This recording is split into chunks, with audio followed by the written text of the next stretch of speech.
À la lisière du parc national de Forêt, les sols de Semoutier regorgent de trésors. En 2011, Isabelle et Philippe Devilliers font le pari de transformer 2 hectares de leur terrain agricole en truffière en plantant 1000 arbres comme des chênes, des noisetiers ou encore des charmes. Depuis, le couple y produit une variété de truffes noires et propose des activités de découverte et des repas. La Tuber incinatum, c'est la truffe dite de Bourgogne, une truffe qui se trouve naturellement dans nos forêts. Nous avons décidé de planter une truffière sur 2 hectares avec 7 essences différentes, de manière à pouvoir emmener des gens caver, c'est-à-dire extraire la truffe avec un chien.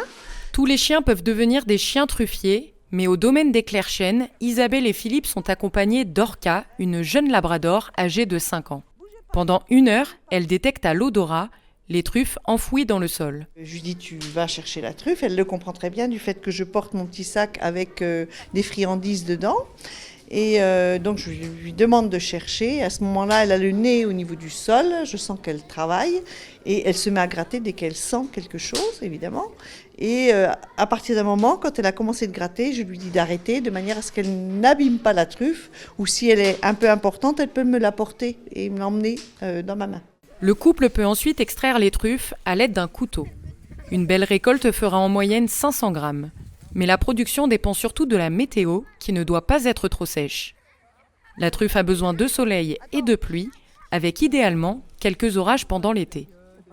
Pour cette matinée de cavage et de dégustation, 16 personnes ont fait la route depuis Dijon pour découvrir tous les secrets de cette truffe d'automne aux arômes très subtils.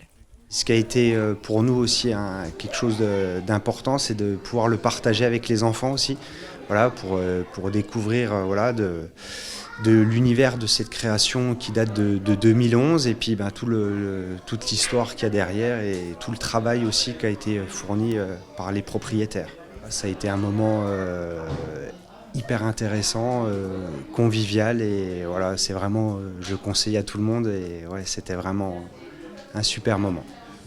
Après 1 heure de cavage, il est donc temps de se mettre à table pour déguster un repas préparé par Isabelle et Philippe. Un déjeuner évidemment dédié à la truffe, de l'apéritif au dessert.